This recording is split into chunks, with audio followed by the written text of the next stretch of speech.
Mutual fund क्या है? अगर इसका आंसर आपके पास नहीं है तो आप बिल्कुल राइट जगह पे हैं, जहाँ पे आपको पता चलेगा कि म्यूचुअल फंड क्या होता है, म्यूचुअल फंड की शुरुआत इंडिया में क्यों हुई, उसके पीछे रीजन क्या है। ठीक है, तो स्टार्ट करते हैं कि म्यूचुअल फंड क्या होता है, म्यूचुअल फंड के मीनिंग समझेंगे, फिर म्यूचुअल फंड के बारे में कैसे इन्वेस्टिंग होती है, सब कुछ समझेंगे। तो आइए सबसे पहले आपको मैं दिखाता हूँ कि म्यूचुअल फंड का मतलब क्या होता है। म्यूचुअल का मतलब क्या होता है? मिलकर।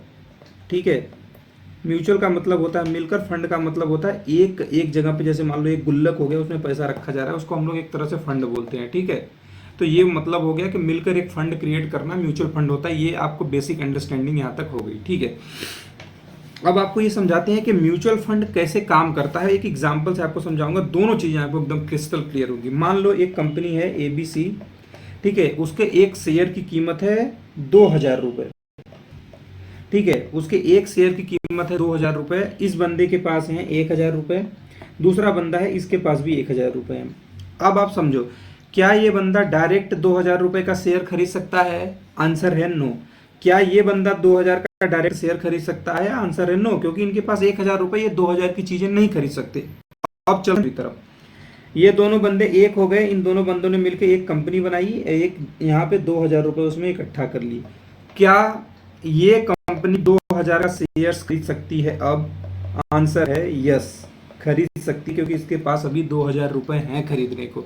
तो इससे आपको क्या समझ में आई कि जब लोग ये अकेले थे तब तक इस शेयर को नहीं खरीद पा रहे थे, क्योंकि इनके पास इनफ पैसा नहीं था, पर्याप्त पैसा नहीं था। लेकिन जैसे ही इन्होंने एक कंपनी बनाई, उस पैसे कंपनी को पैसे दिए, तो कंपनी के पास पूरा मनी हो गया, उससे उन्होंने खरीद लिया।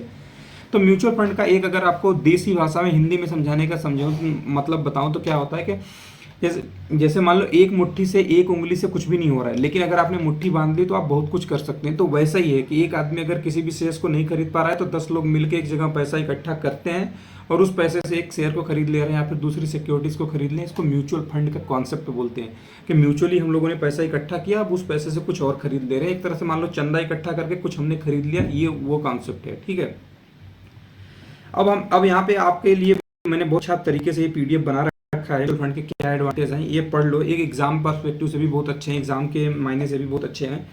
लेकिन सबसे इंपॉर्टेंट वाली जो चीज़ है वो मैं डिफरेंस आपको बताना चाहता हूँ, म्यूचुअल फंड और स्टॉक्स में क्या होता है। तो जैसे ही स्टॉक्स की बात आती है, शेयर्स की बात आती है, मन में ऐसा बहुत सारे पैसे दिखते हैं कि यार पैसे ही पैसे होंगे, लेकिन ऐसा नहीं है, ये बिल्कुल मिथ है। तो म्यूचुअल फंड में क्या होता है कि म्यूचुअल फंड में मान लो आपने पैसा, एक एग्जांपल यही वाला लेके चलते हैं, आपने इसको 2,000 रुपये को दे दिया बंदे को। ठीक है, अब यहाँ भी कोई ना कोई बंदा बैठा होगा जो इस पैसे को मैनेज कर रहा है, जिसके पास आपसे ज़्यादा नॉलेज होगा। आपसे ज़्यादा नॉलेज होगा तो ये इस पैसे का यूटिलाइजेशन बहुत अच्छे से करेगा, आपको अच्छा रिटर्न बना के देगा, इस कंपेयर टू कि हम खुद करें। अब जैसे मान लो कि मैं एक एग्जांपल लेके चलता हूँ कि एक बंदा है ए, जिसके पास स्टॉक मार्केट का कुछ भी नॉलेज नहीं है, वो क्योंकि वो इंडिविजुअल अकेला है, तो वो क्या खरीदेगा, कभी हो सकता है इतने पे खरीद ले, इतने पे बेच दे, कभी ये हो सकता है कि इतने पे खरीदे, इतने पे बेच दे, तो उसको लॉस ही लॉस हो जाए, यहाँ पे लॉस ही लॉस हो जाए। लेकिन जो यहाँ पे मैनेजमेंट होता है, जो म्यूचुअल फंड में होता है, ये बहुत सारे पढ़े लिखे लोग होते हैं, बहुत सारे जिनके पास नॉलेज होता है, तो वो उनका अपना नॉलेज यूटिलाइज करते हैं, तो आपको फायदा होने के चांसेस ज़्यादा होते हैं as compare to stock market. ठीक है, अभी स्टॉक और म्यूचुअल फंड के बारे में अगर डिटेल्ड में डिस्कस करना हो क्या डिफरेंस है, तो इसके लिए 5 घंटे क्लास तो मैं इस पे ले सकता हूँ। तो अभी बहुत इन डिप्थ में नहीं जाएंगे, अभी हम बेसिक समझ रहे हैं कि म्यूचुअल फंड क्या होता है और हम म्यूचुअल फंड में इन्वेस्ट करना क्यों जरूरी है। ठीक है, दूसरी बात यह है कि म्यूचुअल फंड, जैसे आपने यहाँ पे ऊपर देख रखा होगा कि एक, जैसे आप यहाँ पे देख पा रहे होंगे कि ये जो म्यूचुअल फंड है ना, जब हमने इसको पैसे दिए तो इसने बहुत सारी जगह पे लगाए, इक्विटी में भी लगाए, बॉन्ड में भी लगाए, गोल्ड में भी लगाए, मनी मार्केट में भी लगाए। इसका मतलब क्या हुआ कि इक्विटी में लगाए तो रिस्क ज़्यादा है, बॉन्ड में लगा दिए तो रिस्क बिल्कुल नहीं, क्योंकि ये डेट है, तो आपका पोर्टफोलियो डाइवर्सिफाई हो, मतलब आपकी रिस्क बहुत कम हो जाएगी। ठीक है, तो ये सब सारी चीज़ें हो गई। और इसके बाद ये मैंने चार्ट बना रखा है, बहुत ही बेहतरीन चार्ट है। ठीक है, इस चार्ट को अगर आपने अंडरस्टैंड कर लिया तो म्यूचुअल फंड का मान लो आपने A to Z चीज़ें आपने कवर कर लिया। ठीक है,